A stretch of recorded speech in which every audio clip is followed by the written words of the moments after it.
Ouais là, mais ouais je là, non mais Je savais pas par quoi commencer. bah c'est toujours par ça. Ouais la cité. 고비시고 찜찜찜 고비시고 요한 고비시고 찜찜찜 On 고비시고 se retrouve aujourd'hui pour une nouvelle vidéo en compagnie de mon invité spécial. Donc voilà. Aujourd'hui sur ma chaîne, moi je suis en mode psychologue, je règle vos problèmes, j'aime trop, je pense que c'est ma nouvelle vocation. Donc là j'ai décidé de faire une vidéo avec Dala parce que Dala elle c'est une fille qui aime énormément conseiller. Je pense que c'est son deuxième métier. Ouais. Donc du coup on s'est dit pourquoi pas faire une vidéo Docteur Life, genre en gros on réagit à tous vos problèmes dans votre vie. Mais avant ça bien évidemment, aujourd'hui cette vidéo est sponsorisée par Le Petit Lunetier. Un maximum d'applaudissements s'il vous plaît. Donc Le Petit Lunetier nous a envoyé deux lunettes. deux paires de lunettes. Moi j'ai des problèmes de yeux les filles, donc ça m'aide énormément. Et ainsi que Dala en fait ça tombait à pic parce que méga problème de vue, moi c'est laissé tomber. Et Dala elle est tout le temps sur les ordinateurs parce qu'elle travaille de la maison et bah, c'est son métier. Elle est constamment posée sur l'ordinateur. Donc mademoiselle a tout le temps mal à la tête et ça tombait bien puisque du coup il m'a envoyé un mail. Je me suis dit pourquoi pas, je vais tester, je vais prendre deux paires, une pour moi, une pour ma soeur. Ça fait combien de temps que je les teste? 2 semaines je crois. Un peu plus non? Ouais, 2-3 semaines. Et je vous promets, j'ai vraiment plus mal à la tête. Genre je les utilise pour conduire, je les utilise sur l'ordinateur, quand je suis sur mon téléphone, même dans la vie de tous les jours en fait. Quand je sens que j'ai un petit mot de tête et tout, bah je les mets. En fait avant j'avais des migraines quoi. Et depuis ça, bah franchement j'en ai plus. En fait il faut savoir qu'on passe beaucoup de temps sur les écrans, les ordinateurs. Donc pour toutes celles qui n'ont pas de problème de vue, il est toujours conseillé d'avoir du coup des lunettes de repos en gros qui vont vous protéger. Et celles-ci elles ont la lumière bleue du coup qui vont vous protéger des écrans etc. Ça vous évite d'avoir mal à la tête en fin de journée ou de tout simplement forcer sur la vue et dégrader votre vue que vous avez pour certains qui est très bonne. Donc faut savoir les filles que pour toutes celles qui veulent tester, vous avez une boutique sur Paris, mais attention pour celles qui sont loin les filles, vous pouvez tester sur internet virtuellement les lunettes si vous les essayez ou pas. Donc comme ça vous avez un petit aperçu et c'est trop bien. Tous les produits sont certifiés, ils sont sans nickel et sans plomb, super important car ça garantit que les verres protègent hyper bien les yeux. Voir aussi également que sur le site vous n'avez pas que des lunettes de vue, mais vous pouvez aussi avoir des lunettes de soleil qui elles aussi protègent avec la lumière bleue, donc c'est trop bien. Franchement sur le site les filles vous allez être servis, c'est vraiment bien, même pour celles qui ont des problèmes de vue, pour avoir des verres ajustés à votre vue, vous pouvez également. Donc franchement les filles je vous mets vraiment le site du lunetier en barre d'infos. Et attention, partez pas tout de suite parce que vous avez un code promo qui est Keshia25. Pendant une semaine il vous offre jusqu'à moins 25% et ensuite vous avez 10% après les une semaine écoulée. Mais c'est pas grave, c'est trop bien, donc foncez parce que le pied lunetier c'est validé. Alors les filles, la wig que je porte actuellement, ceux qui me viennent chez Blue Fox Air, donc c'est des mèches bouclées comme ça. Là c'est une 13x4, franchement elles sont magnifiques. Là je les ai mouillées, j'ai mis de la mousse et tout et je suis prête pour l'été, genre je suis vraiment prête pour l'été. C'est trop bien les mèches bouclées pour l'été les filles, parce que pas besoin de lisser, pas besoin de boucler, vous êtes tranquille, vous mettez juste de l'eau, vous allez à la mer, vous nagez, un peu de colle forte, on y va, c'est parti. Voilà, maintenant on peut commencer. Du coup, étant donné que Dala est mon invité du jour, je vais lui laisser lire les problèmes. Donc te voici avec un gros roman. Moi j'ai rien lu parce que je voulais être surprise, donc j'ai sélectionné au hasard, j'ai mis en favori. J'ai reçu plein de mails et j'ai fait au hasard. Enfin genre sans lire, mais j'ai coché et du coup bah voilà. Donc c'est parti. Alors, hello Keshia, je vais te raconter mon histoire en espérant que tu puisses me donner des conseils et peut-être m'aider. Je suis en couple avec un garçon depuis février 2021. Au début tout allait bien, je vivais ma meilleure vie et je suis du coup vite tombée amoureuse. En août, suite à une embrouille, notre relation est devenue horrible. J'ai reçu mes premières gifles, premiers coups de poing et j'en passe. Je suis restée parce que je l'aimais et je voyais plus ma vie sans lui. Il disait tout le temps qu'il arrêterait, il s'excusait puis au final recommençait. En octobre, j'ai appris que j'étais enceinte, il m'a demandé d'avorter et je l'ai fait. Durant mon avortement, j'ai plus eu de ses nouvelles, il répondait pas à mes appels et ne m'appelait pas, 0 message, rien. Suite à ça, j'ai décidé de le quitter, c'était trop pour moi. Tu me frappes, me menaces, me rabaisses et maintenant que je suis enceinte, tu me forces à avorter et tu disparais. En novembre jusqu'en janvier de cette année, du coup, j'ai mené ma vie dans mon coin avec le peu d'amis qu'il me restait. Puis un jour, on a repris contact, on a recommencé à nouveau notre relation. J'ai pardonné ses erreurs parce qu'il disait m'aimer et avait besoin de moi. Depuis, il ne m'a plus jamais frappé, mais je suis retombée enceinte et le processus a recommencé. J'ai à nouveau avorté, mais cette fois-ci, tout s'est mal passé. Perte de poids, l'avortement se passe mal, hospitalisation, pardon, et j'en passe. Plus de nouvelles de sa part, puis aucun appel, il a à nouveau disparu. Je suis blessée et détruite, que dois-je faire? Je me disais que je suis trop sale. Je me dis, pardon, que je suis trop sale et que je dois rester avec lui parce que qui voudra de moi avec un tel passé, avec autant de problèmes?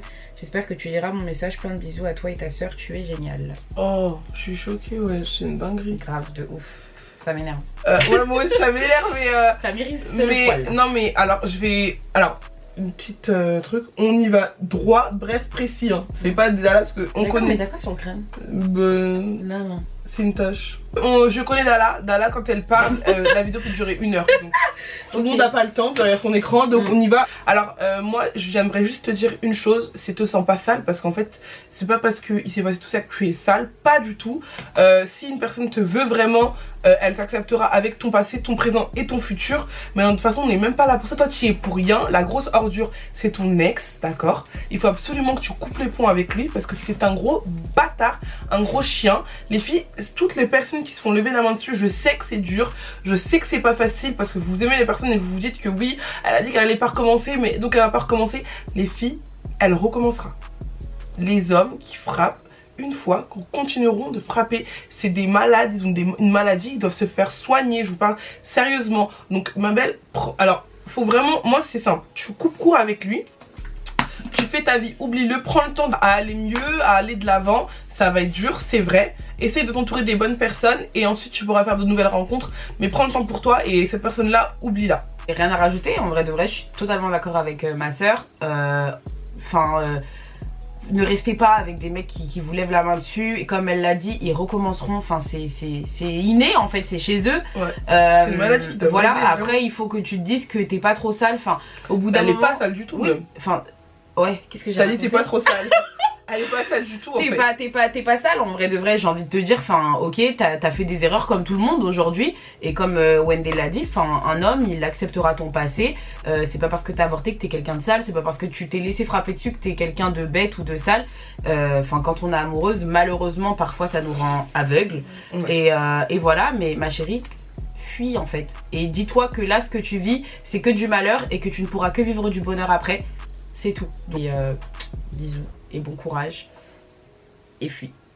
Sortez de ma chambre. Coucou Dala et Keshia. Alors pour vous mettre dans le contexte, j'ai 17 ans et je suis au lycée et je pèse 120 kg. Depuis petit j'ai toujours été grosse, du coup avec les garçons c'est pas trop ça. Je suis très envieuse des autres, de leur vie, de leur amitié, leur histoire d'amour, etc. Au point où des fois j'envie mes copines. Quand il leur arrive un truc bien, je me dis pourquoi pas moi et pourquoi elles. J'ai l'impression d'être toxique et hypocrite et de penser comme ça, pardon. Voilà un petit peu les grandes lignes et je sais pas si c'est un gros manque de confiance en soi ou un trait toxique. Je te laisse répondre. Alors merci déjà pour ton message. Concernant du coup ton problème, c'est quelque chose que je peux comprendre, que tu te sens peut-être mal dans ta peau ou quoi que ce soit. Mais je pars du principe où je pense pas que t'es toxique. Bon après on se connaît pas, mais je pense que c'est plus un manque de confiance en soi.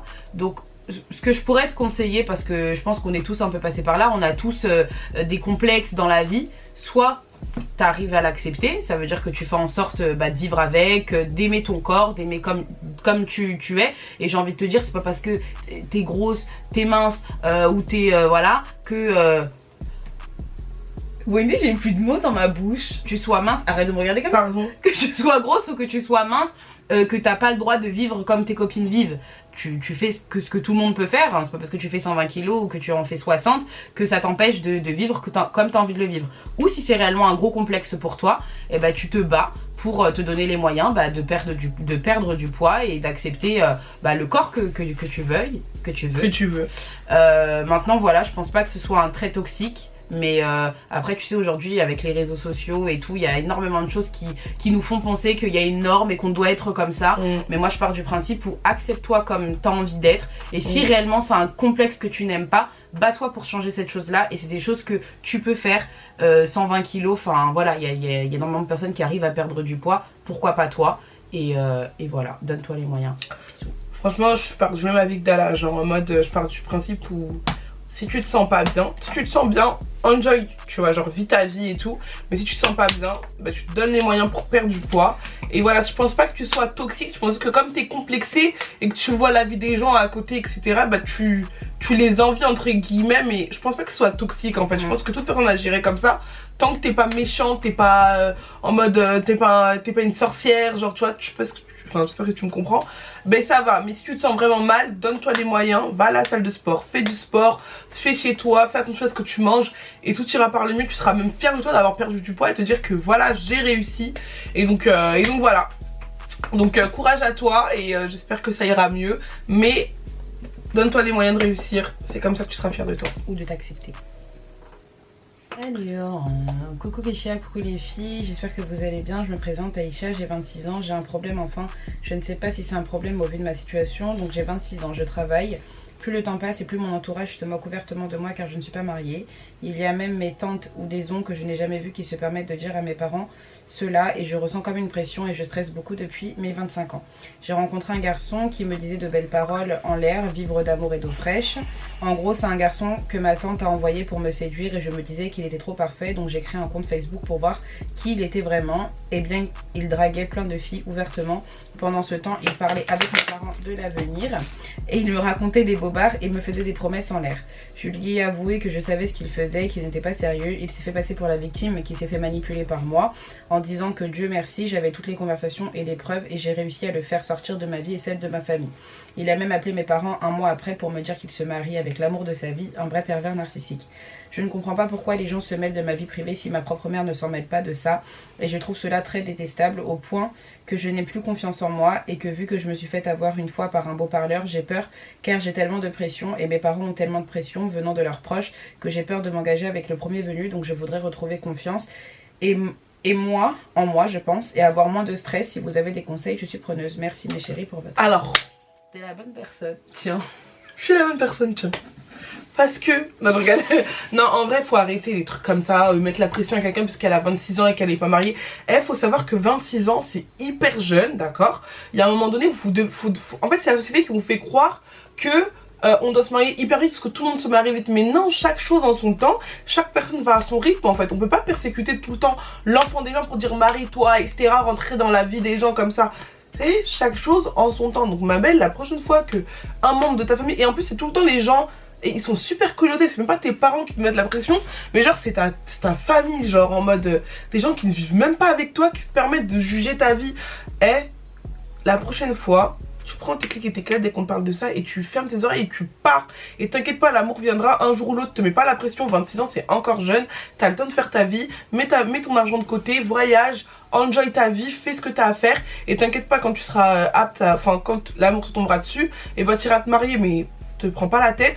Et maintenant pour ce qui est question de confiance, je laisse Dala y répondre. Moi enfin c'est Dieu qui te réservait les choses. S'il y a 26 ans t'es toujours pas marié, ça fait pas de toi une personne enfin pas assez bien pour te marier. Enfin tu peux te marier à 30 ans, tu peux te marier à 35 ans, tout comme une personne qui va se marier à 20 ans. Enfin ce n'est pas un mariage qui va définir ta personne quoi, tu vois. Donc j'ai envie de te dire, enfin prends ton temps. Au contraire, au plus tu vas te presser et au plus ça va t'oppresser et au plus bah tomber sur la mauvaise personne, sur une mauvaise personne, et c'est là que du coup tu vas regretter. Après pour une personne qui t'a fait des belles promesses et tout le tralala, des manipulateurs, des bons et des mauvais, il y en a partout. J'espère pour toi que le prochain sera un bon. Et par rapport au cumé, bah écoute, c'est que c'était pas la bonne personne et Dieu merci, t'as vu son visage avant et pas après, une fois que tu allais te marier ou autre. Tu vois, la prof, ta tante, elle t'a mis la pression, elle t'a fait rencontrer quelqu'un et au final regarde la personne comment elle était. Donc en vrai de vrai, prends vraiment ton temps et t'inquiète pas, quand ce sera la bonne personne tu le seras et ta famille sera au courant et tu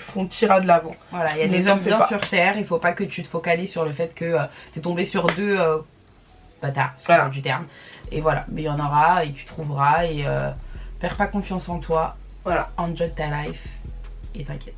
L'amour viendra. Parce que l'amour triomphe tout. Toujours. Voilà. Alors, bah, je vais lire un peu parce que depuis tout à l'heure je fais lire dans la non, je sais pas quand tu veux. Si, je vais lire. Alors moi mon copain, Alors moi mon copain, alors voilà. Faut que j'arrête. Non mais attends, faut que j'arrête. Que quoi, alors mon problème c'est que j'ai 24 ans, je n'ai jamais eu de relation amoureuse, de copain, rien. Même pas un petit flirt, rien. Je comprends pas, je suis pas plus moche, je prends soin de moi, je suis une personne assez sociable. Je me sens différente de mes copines et des gens de mon entourage. Même ma petite soeur de 19 ans a trouvé l'amour avant moi. Des fois elle me demande des conseils et je sais même pas quoi lui dire et j'ai limite honte. Ma mère à chaque fois elle me demande alors t'as un copain toi, ou alors mais c'est quand qu'on va te marier, c'est relou et je sais pas quoi répondre. Bref voilà, je commence à désespérer comment trouver l'amour MDR. Bisous les filles. Bisous. Comme on disait pour la précédente histoire, il n'y a pas d'âge pour se mettre en couple, il n'y a pas d'âge pour trouver l'amour. Enfin, chaque chose en son temps, j'ai envie de te dire, enfin... tu peux créer une société à 20 ans et que ça se détruit à 40 ans, tout comme pendant 20 ans t'as rien construit et à 40 ans tu construis une société. C'est pareil pour le mariage, c'est pareil pour les relations, même si t'as pas eu de relation amoureuse, ça ne fait pas de toi une personne différente des autres, bah quoi, oui. Tu vois. En fait c'est la société de maintenant, on vous met... Ça veut pas dire que t'es moche en plus. Oui aussi, on vous met trop de choses dans la tête où à 23 ans t'es marié, t'es casé, t'as des enfants, enfin non en fait, genre chaque chose en son temps, chacun évolue. Si aujourd'hui tu ne sais pas comment conseiller ta petite soeur parce qu'elle a 19 ans, bah c'est normal et c'est pas grave. Et non, au contraire, enfin ça va, t'es pure, t'es bien, t'es... C'est ça. Ça veut pas dire que ta soeur elle est impure, mais je sais pas, genre moi je l'aurais pris même comme une fierté en mode j'ai jamais sorti, je suis jamais chez quelqu'un, genre je me préserve et ouais, tout. Voilà, franchement j'aurais pris comme une fierté, tu vois. Après ça veut pas dire que t'es moche, regarde moi la preuve vivante, je sais que je suis pas moche, mais je parle à zéro mec et je me pose pas la question en mode ça fait longtemps qu'elle est célibataire et c'est pas pour autant qu'elle se dit oh mais genre en gros je plais plus, enfin ça je sais que je plais mais c'est juste que c'est peut-être que genre chaque chose en son temps, je sais ce que Dieu me réserve, ça arrivera quand ça arrivera, genre tu vois, ça. Te prends pas la tête, si ta maman elle te pose des questions et tout, fais-lui juste comprendre qu'en fait ne me presse pas.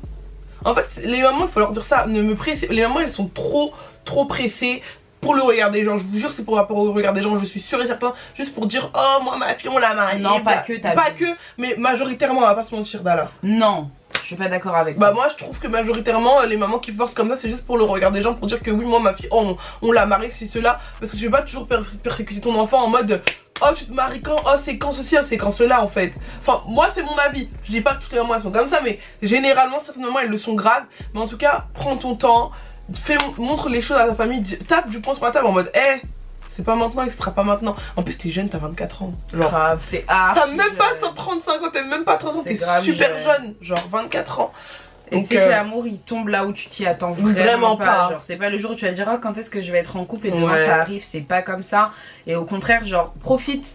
La vie de célibataire, j'ai envie de te dire, c'est bien, quand t'es en couple c'est différent, c'est compliqué. Donc profite et le moment venu tu verras que ah bah en fait voilà c'est venu quoi, genre l'amour ne se cherche pas. Moi je pars du principe où ça vient parce que ça t'est destiné. Mais et pour moi ça est destiné pour tout le monde. Enfin chacun a prévu son chemin avec quelqu'un quoi, tu vois. Ne te presse pas, ça viendra. Si tu ne sais pas comment conseiller ta soeur, conseille-la avec ton cœur et avec ce que toi tu penses et qu'est-ce que toi tu ferais à sa place. C'est parce que t'as pas d'expérience que je veux pas conseiller. Voilà, genre il y a des trucs que j'ai jamais vécu qu'elle a vécu, bah j'essaye de la conseiller de comment moi j'aurais vécu cette chose là et inversement. Donc voilà, conseille ta soeur comme toi tu le ressens.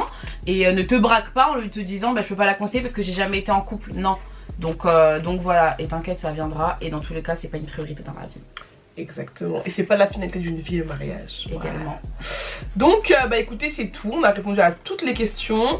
J'espère que cette vidéo vous plaira. N'hésitez pas à suivre Dala sur les réseaux sociaux que j'affiche quelque part par là. Bref vous verrez bien au montage.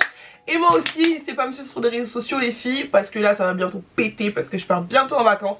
Donc on va tout faire ensemble sur mes réseaux sociaux. Bientôt les weekly vlogs, ça reprend bientôt. Et bientôt les vlogs aussi, donc c'est parti. N'hésitez pas à liker, commenter, partager. Et nous on vous dit à la prochaine pour une nouvelle vidéo. Allez qui sent Kobisiko, tim tim tim kobisiko, yo ouais, kobisiko, tim tim tim kobisiko.